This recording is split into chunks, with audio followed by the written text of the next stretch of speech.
जब परमेश्वर आपसे प्रसन्न होगा, उन स्वर्गदूतों ने कहा, आपके मन में शांति होगी। अगर नहीं तो आपके मन में जो शांति है, और आपकी ओर से अगर आप कोशिश नहीं कर रहे कि लोगों से आप शांति करें, तो फिर कुछ गलत है। उसके आगे मैं जाना चाहता हूं, पर अंतिम में परमेश्वर का उद्देश्य सिर्फ पाप पर विजय नहीं है। यद्यपि हम जो कई सालों से पराजित हैं, हमें लगता है कि पाप पर विजय पाने से हम उस माउंट एवरेस्ट पर चढ़ गए हैं, और उन गंदे पापों जिन्होंने हमको हराया था, हम उन पर विजयी हो गए हैं। पर वो उस पहाड़ पर चढ़ना नहीं है। पहाड़ का चोटी क्या है? इब्रानियों 8:11। और हर एक अपने देश वाले को और अपने भाई को यह शिक्षा न देगा कि तू प्रभु को पहचान, क्योंकि छोटे से बड़े तक सब मुझे जान लेंगे। क्या आप जानते हैं, नई वाचा में सबसे बड़ी बात पाप पर विजय पाना नहीं है। सबसे बड़ी बात नई वाचा में, और पाप के खिलाफ एक बुरा लगना है, वो भी नहीं है, पर वो परमेश्वर को जानना है व्यक्तिगत तौर पर।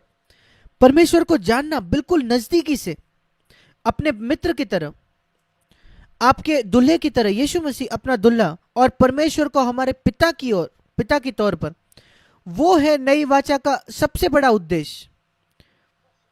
और इसकी संभावना ही नहीं थे पुरानी वाचा में कि कोई भी परमेश्वर को उस प्रकार जान सके, क्योंकि वो पवित्र आत्मा को अंदर ग्रहण नहीं कर सकते थे। वो सिर्फ पवित्र आत्मा को अपने ऊपर पा सकते थे, जो उनको अभिषेक करता था।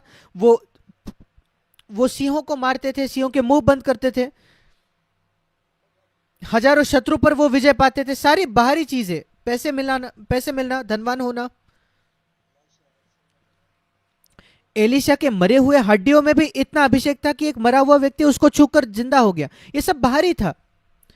पर परमेश्वर को जानना, ये सिर्फ नई वाचा के लोगों के लिए आरक्षित है। वो सब मुझे व्यक्तिगत तौर पर जानेंगे। जब मूसा ने कहा परमेश्वर से, मैं तेरी महिमा, परमेश्वर की महिमा देखना चाहता हूं, परमेश्वर ने कहा तू उसको नहीं देख सकता। अगर तू मुझे देखेगा तो तू मर जाएगा। कोई मुझे देखकर जीवित नहीं रह सकता। और उसका आत्मिक अर्थ मैं देखता हूं, जो परमेश्वर ने मूसा को कहा, अगर मैं मसीह को, परमेश्वर को देखना चाहता हूं तो मुझे मरना होगा। मैं जी नहीं सकता अगर मैं परमेश्वर को देखना चाहता हूं। हमारा स्वयं जी नहीं सकता। अगर आपका स्वयं जी रहा है तो मैं आपको कहना चाहता हूं, आपने परमेश्वर को नहीं देखा है। जो मन के शुद्ध है वो धन्य है, क्योंकि वो परमेश्वर को देखेंगे। जिसके लिए मूसा की तीव्र इच्छा थी पर वो नहीं पा सका। ये एक अद्भुत, एक सौभाग्य है जो हमारा है नई वाचा में, कि हम परमेश्वर को नजदीकी से जाने। और जैसे हमने कई बार कहा है, पर किसी व्यक्ति के विषय में जानना और एक व्यक्ति को जानना, ये फर्क है। आप किसी बड़े व्यक्ति के विषय में जान सकते हो, पर उसके, आप शायद राष्ट्रपति के विषय में जानते हो, पर उसको व्यक्तिगत तौर पर नहीं जानते। और आप सारी उसके बारे में सही बातें जानते हो, उसके जीवन को आप जानते हो, पर उसको आप नहीं जानते।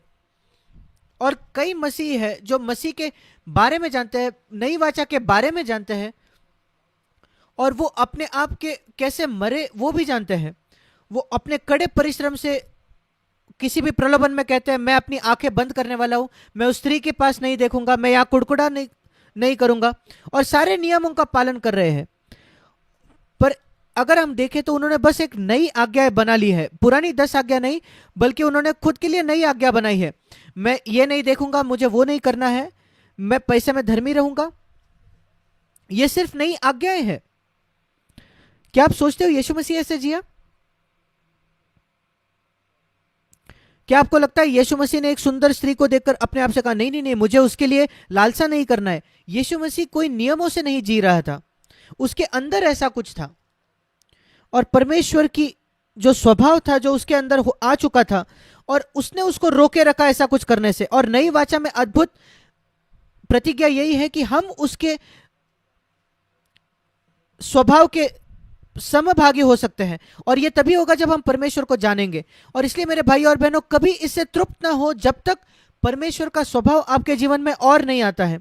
और ये एक रात में नहीं होगा, पर यह परमेश्वर की इच्छा है कि हम अधिक तौर पर, और नई आज्ञाओं से नहीं कि हम नई वाचा का जीवन जीते हैं, नहीं, पर वो स्वभाव से। वो स्वभाव है जो आपको उस किसी चीज से दूर आना चाहता है। मैंने एक उदाहरण दिया है एक सुअर का और एक बिल्ली का। जब वो दोनों किसी गंदी कीचड़ में गिर जाते हैं, एक सुअर जब उस कीचड़ में गिरता है और वो कहता है ये तो अद्भुत है, मैंने कई समय से इतना अच्छा भोजन नहीं किया, और वो उसी में आनंद उठाता है। और वैसा ही एक पापी, पापी का पाप के विषय में रवैया यही होता है। पर जब एक बिल्ली उस कीचड़ में, एक बिल्ली भी गिर सकती है, एक विश्वासी भी पाप में गिर सकता है, पर उस बिल्ली की प्रतिक्रिया बिल्कुल विपरीत है। वो तुरंत बाहर आ जाती है। वो सिर्फ बाहर नहीं आती, वो अपने आप को शुद्ध करती है, साफ करती है चाट कर। मैंने देखा है बिल्ली अपने आप को चाटती है जब उनके ऊपर थोड़ा भी धूल नहीं होता। और आप देखते हैं कि ये बिल्ली तो साफ है फिर भी अपने आप को चाट रही है। और यही मसीह का एक चित्र है। हमें लगता है कि मसीह शुद्ध है, पर फिर भी वो अपने आप को शुद्ध करता है। मुझे लगता है कि वो संत है, पर फिर भी वो देखता है कि अपने जीवन में कोई जरूरत है जिसकी वजह से वो अपने को शुद्ध कर रहा है। और यही एक ईश्वरीय व्यक्ति का चिन्ह है, क्योंकि वो परमेश्वर को जान चुका है और वो परमेश्वर की शुद्धता को देख रहा है। ये यशायाह के जैसे, जब उसने परमेश्वर की महिमा को देखा यशायाह 6 में, उसके पहले वो लोगों पर दोष लगा रहा था, उनको हाय कह रहा था। और हाँ, वो भविष्यवक्ता था, उसको ये करना जरूरी था, इस व्यक्ति पर हाय, उस व्यक्ति पर हाय। जब उसने परमेश्वर के महिमा को देखा तो वो कहा मुझ पर हाय, मैं वो व्यक्ति हूं जो अशुद्ध है। और फिर परमेश्वर की अग्नि उस पर आकर उसको शुद्ध करती है। और इसलिए अपने जीवन का उद्देश्य बनाना परमेश्वर को जानना, क्योंकि वही है अनंत जीवन। अनंत जीवन, जैसे मैंने कई बार कहा है, जीवन का कितने साल हम जीते हैं वो नहीं है, क्योंकि अनंत काल, इसका यह मतलब नहीं जो कभी खत्म नहीं होता। अगर वो अनंत काल का मतलब नहीं है, अगर ऐसा होता तो फिर अनंत जीवन का मतलब है ऐसा जीवन जो खत्म नहीं होता। पर अनंत काल का सही अर्थ है जिसकी कोई शुरुआत नहीं थी और कोई अंत नहीं है। और इसलिए अनंत जीवन ऐसा जीवन नहीं जो कभी खत्म नहीं होता, पर जिसकी कभी शुरुआत ही नहीं होती। और ऐसा जीवन किसके पास है? स्वर्गदूतों के पास भी नहीं, सिर्फ परमेश्वर। और वही परमेश्वर हमें देना चाहता है, एक ऐसा जीवन जिसका कभी शुरुआत नहीं थी और जिसका कोई अंत नहीं है। सोच के देखिए, यह अद्भुत है जब आप इसके विषय में सोचते हो। सारी बातें जिनको हम अमेरिका के भाषा में ऑसम कहते हैं या बढ़िया कहते हैं, ये कुछ भी नहीं है जब हम परमेश्वर के अनंत जीवन के विषय में सोचते हैं। ऐसा जीवन जो कभी शुरू ही नहीं हुआ, जिस जीवन का मैं समभागी हो सकता हूं, परमेश्वर का स्वयं का जीवन। यीशु मसीह ने कहा यूहन्ना 17 में, कई लोग यूहन्ना 3:16 को जानते हैं कि परमेश्वर ने इस जगत से ऐसा प्रेम रखा कि उसने अपना इकलौता बेटा दे दिया कि जो कोई उस पर विश्वास करे वो अनंत जीवन पाए। यह बहुत जाना माना वचन है, पर बहुत कम लोग, शायद 1% से भी कम मसीही लोग जानते हैं कि अनंत जीवन है क्या। पाप की तनख्वाह जो है वो मृत्यु है, पर परमेश्वर का दान जो है, वहां यह नहीं लिखा कि पाप की क्षमा, पर अनंत जीवन पाप की मसीह परमेश्वर का दान है। सिर्फ पाप की क्षमा नहीं, धर्मी ठहराया जाना नहीं, पाप पर विजय नहीं, उससे कई अधिक।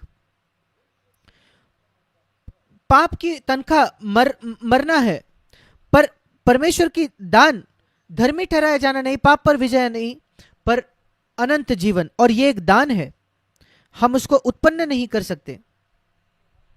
अपने मन को उस अनंत जीवन पर लगाए रखें, यह बहुत जरूरी है।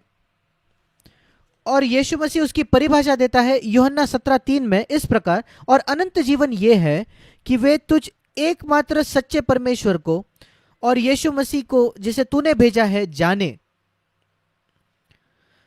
परमेश्वर को जानना, व्यक्तिगत तौर पर जानना, वही हमने नई वाचा में पढ़ा, वो सब मुझे जानेंगे। और परमेश्वर की अंतिम हमारे उद्देश्य यही है कि पाप पर विजय नहीं। आपने शायद आपको जो जानते हो उस पाप पर विजय पाया हो, और आप शायद आज कह सकते हो कि मेरा विवेक शुद्ध है, मेरा यह विश्वास है परमेश्वर ये काम कर सकता है, और मेरा विश्वास है कि एनसीसीएफ में हर एक व्यक्ति इस जीवन तक आना चाहिए। आपने इतना सुना है, आपको यह कहना चाहिए कि जैसे पौलुस कहता था 1 कुरिन्थियों 4:6 में, मैं अपने खिलाफ कुछ भी नहीं जानता, मेरा विवेक पूरे तरीके से साफ है, पर मैं जिन बात को नहीं जानता जीवन के, उसमें पाप हो सकता है। और ये क्षेत्र में आना अच्छा है, पर हमें उसके आगे बढ़ना है, परमेश्वर को व्यक्तिगत तौर पर जानना।